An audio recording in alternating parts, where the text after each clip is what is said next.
you were just in China, weren't you? Yeah. And I mean, I was invited by the Chinese government to do a seminar on President Trump. is the Chinese government not evil? Is the Chinese government evil? I would say yes. It's a police state.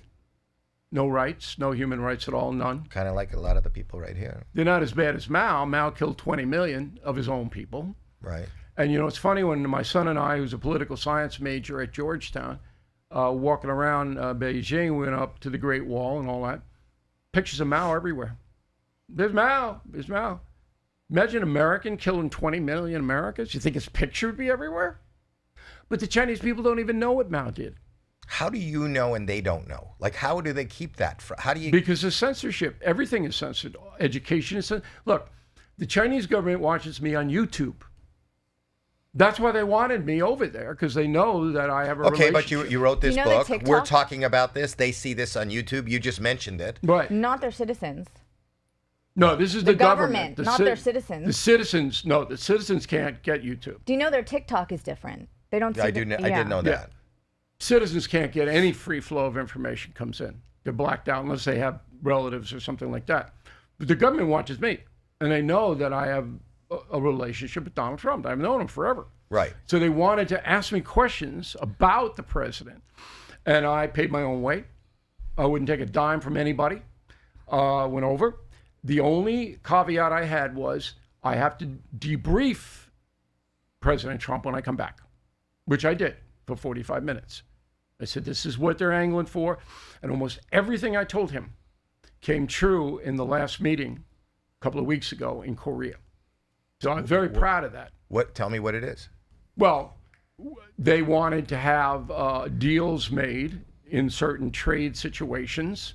Okay, I related that, what they wanted, what their vision was. Okay, Who are you talking to there? the Politburo, 13 of the meanest guys you have ever seen in your entire life, and one woman who is probably more powerful than those guys.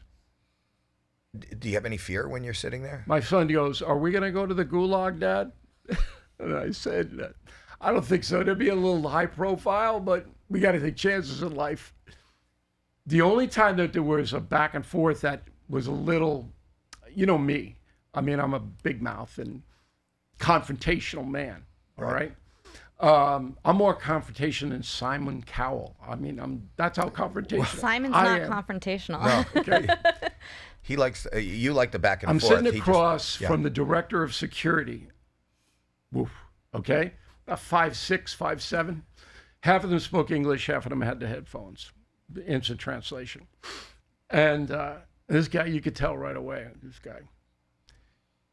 And I said, look, in order to deal with Donald Trump, you're going to have to give him something beforehand, which is exactly what happened.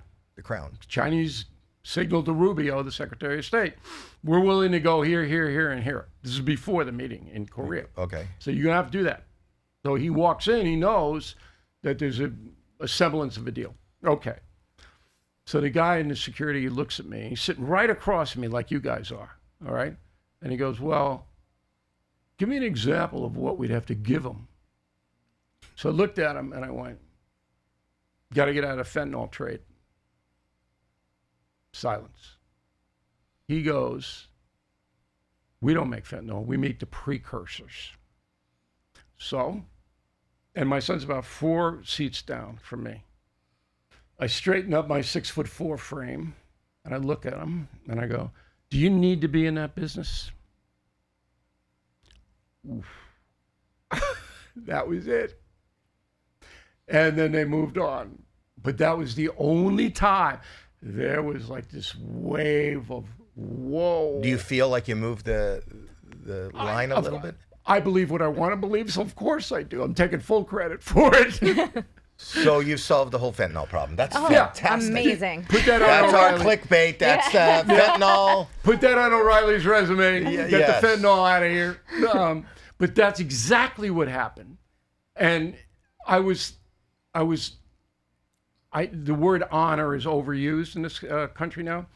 Privileged to be there representing me. I wasn't representing my country, but I was there because of my country. Because I believe, and I gave all of the Politburo members a outline of what I call a partnership for peace and prosperity between the United States and China. And one of the books? The book wasn't out then. Okay. I don't know if I could have done that with Mao on the cover of that But that's book. what I'm thinking. So the book didn't come out until September. This was in May. Timing. Yeah. When you get offered, when they ask you to come, you have to call the White House and let them Yeah, know. I let, that's respect. That, I'm respectful. I was respectful in the Biden presidency. Obama and I got along very well. And I'm respectful to the office of the presidency. Doesn't mean I agree with everything. And if they ask me, I'll give them my straight opinion on it. You? Yeah.